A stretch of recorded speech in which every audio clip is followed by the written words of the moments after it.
Hello and welcome to another episode of A Fresh Perspective, here on Heavenward Thinking. Today we're continuing on in Luke chapter 4, starting in verse 14, so I'll read it and we'll get right into today's discussion. Jesus returned to Galilee in the power of the Spirit, and news about him spread through the whole countryside. He was teaching in their synagogues, and everyone praised him. He went to Nazareth, where he had been brought up, and on the Sabbath day he went into the synagogue, as was his custom. He stood up to read, and the scroll of the prophet Isaiah was handed to him. Unrolling it, he found the place where it is written, "The Spirit of the Lord is on me, because he has anointed me to proclaim good news to the poor. He has sent me to proclaim freedom for the prisoners, and recovery of sight for the blind, to set the oppressed free, to proclaim the year of the Lord's favor." Then he rolled up the scroll, gave it back to the attendant, and sat down. The eyes of everyone in the synagogue were fastened on him. He began by saying to them, "Today the scripture is fulfilled in your hearing." So as we look at this section, and we'll have a second part of it next week that goes along with it, but as we look at this week's, what stands out to you with a fresh perspective? First of all, I love the last verse because it's a mic drop. Mm. Right? Can you imagine Jesus sitting in a bunch of really super religious people and going, "Yeah, today this scripture's fulfilled," and just boom, done. Mm. Right? There's no other. There's nothing else that comes out of that, right? Other than he's like, "Yeah, let me just put an exclamation point on it." Like, you don't need to read any of the rest of it to go, like, can you imagine those people's eyes? That would have been, wait, what are you talking about, right? I think that that's super important because sometimes, if we're not careful, we get caught up in the mic drop and not what was said before the mic drop, right? Again, we love those amazing, wonderful things that were said that get everybody going, just to be silent.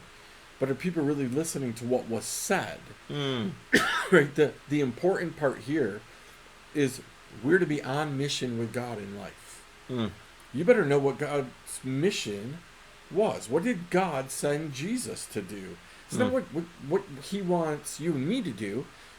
It's what was Jesus to do. And then we're to carry on the mission of Jesus. Right? So we get our marching orders from Jesus. Jesus got them from God. Right? And when it says in verses 18 through 19, the mission of Jesus, right? The Spirit of the Lord has come upon me, right? That's God has anointed me to do the following things. That's the mission we're to finish carrying out. I don't see build churches, Sunday school programs, big buildings, make sure we have a steeple on the top of the church, parking lots, make sure that we have, none of those things are in there. Now, somebody's yelling right now like, that's part of church.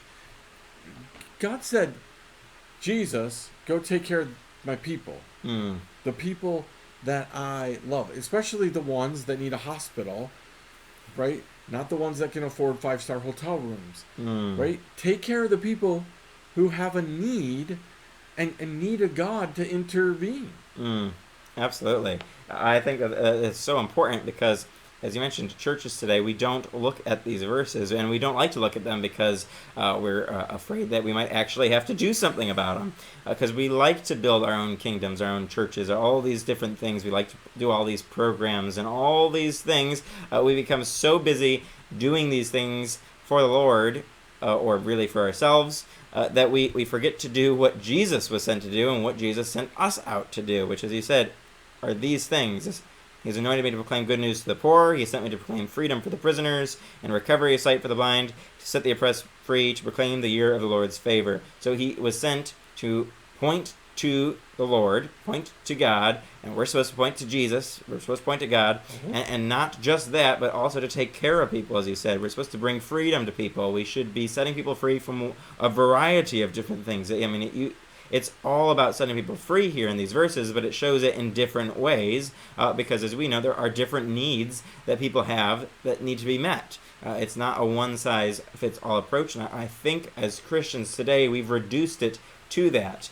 We've reduced it to a come on Sunday mornings, worship with us, and then go home and live your life. We are supposed to be doing life with people. We're supposed to be helping people on a day-to-day basis so that we can point them to Jesus. We have to meet their physical needs like Jesus did. We have to meet their social needs, all their different needs, so that we can have them in a place where they can then look to Jesus and find true freedom from their sin, not just their surroundings. And that was something that was hard in Jesus' ministry, where he would set people free from their physical needs, set them free from whatever was going on in their life, but a lot of the time they stopped short of then receiving his true freedom, which came from the forgiveness of their sins. But we see that Jesus always put the emphasis on that. The true freedom for the oppressed was freedom from sin.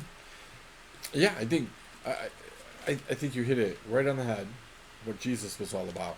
I think you were also really nice. So let me be not so nice, right? I think churches do the complete opposite of everything in here. I don't think that we proclaim good news to the poor. I think we psychoanalyze every poor person. We try to fix every poor person. We try to tell them that it's their fault that they're poor, that they're not good enough with their finances. You know, there's been poor people all throughout history, right? Not because they didn't take care of their finances well, because they didn't have any finances, right? So again, are we, our answer to proclaiming good news to the poor is, hey, here's a financial course. Go take Dave Ramsey, Larry Burkett. Go take this stuff and learn how to take care of your finances well. That's not at all what God said to do, right? God said, like, listen, you don't have to judge why somebody's in financial ruin and demand that they go get help before you help them, right? Then we look at the fact that he said to proclaim the freedom for the prisoners. We demand that people keep announcing that they're sinners all through their life. We remind them, you're fallen. You're fallen this. Yep, you did this. You made the mistake 25 years ago, and that means you're still a liar. You're still a gossip. We don't bring freedom to prisoners. We let them keep taking classes. You were divorced 30 years ago, and then, man, that was a bad thing. So you can't do this. You can't do that. We're not bringing any freedom. And when we say recovery of sight to the blind, Jesus looked right at the Pharisees and said, you go halfway across the world to get a convert, and then you make them twice in bondage, right? Twice as much in bondage. And you look at that and you say, we're doing the same thing. Are we really freeing the people? Are we giving them sight to find Jesus? Are we just telling them over and over again how much they need the church, and they're so lost, and they can never do it right, and they're never going to do it? We're not doing what Jesus was all about. Jesus walked up to people, touched them, spoke to them, breathed on them, whatever, and they were actually legitimately, for the first time in their life, completely clean and free. From do we do that? Are we letting people find the Jesus like that in our churches? And the answer is, no way. Absolutely, I would agree with that. We're not doing that. We're not following the mission of Jesus, which is the mission we're supposed to be following. We're supposed to be proclaiming the freedom, as you mentioned, in different ways, and setting people free from whatever is going on in their life. And instead, in churches today, we're just collecting good people and pushing away anyone who might need our help, or we're totally switching and just becoming social justice crusades and not actually dealing with people's real problems and not actually teaching truth. We're supposed to proclaim good news, and that good news is not just any good news we want it to be. It's the good news of Jesus. We're supposed to be proclaiming that to people.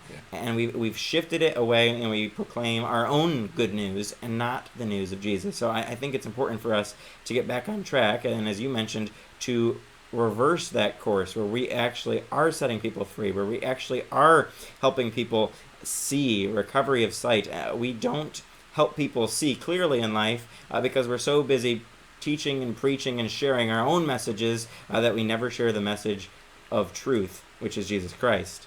So I would encourage our viewers to really get back to Jesus' mission here in Luke chapter 4, to actually read Luke chapter 4 and even just memorize these couple verses, 18 and 19. It's 2 little verses, not very hard, but it would get us thinking each day when we wake up, what is Jesus wanting me to do today? What is the mission of Jesus, and how can I help in that mission and not do my own mission?